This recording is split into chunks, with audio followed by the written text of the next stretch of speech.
अगर ये नियम पहले आया होता तो शायद हम T20 वर्ल्ड कप ट्रॉफी नहीं जीत पाते।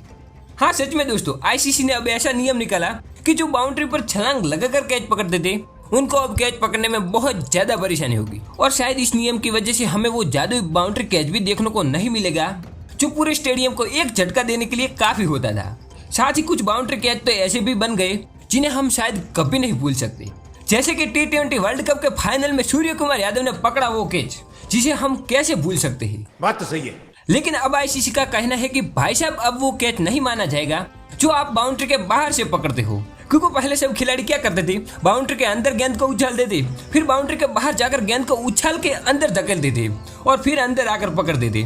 तो भी अंपायर बोलता था भाई साहब क्लियर आउट है। इसलिए आईसीसी ने नियम निकाला है कि कोई भी खिलाड़ी गेंद को बार बार उछालता है, जैसे कि पहले अंदर फिर बाहर फिर अंदर और फिर पकड़ता है, तो उस कैच को नहीं माना जाएगा और बैट्समैन को पूरे रन दिए जाएंगे।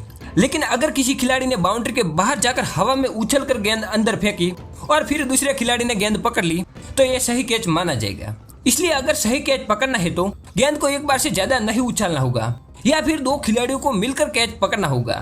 और 2013 में भी आईसीसी ने ऐसा ही एक नियम निकाला था, जो कि है पहली बार गेंद को छूने से पहले खिलाड़ी का संपर्क बाउंड्री के अंदर जमीन पर होना चाहिए, तभी वो सही कैच माना जाएगा।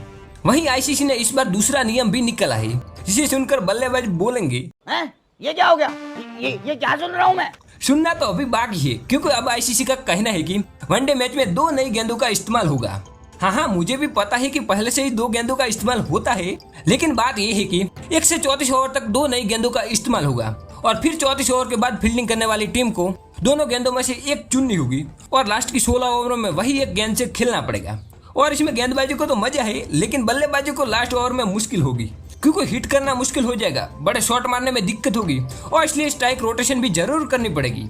यानी कि लास्ट में बल्लेबाजी का हाल कुछ इस तरीके का हो जाएगा। सही बात है। और ये सब नियमों को आईसीसी इस महीने के अंत तक लागू कर देगी। साथ ही एमसीसी के नियमों में इसे अक्टूबर 2026 में जगह मिलेगी।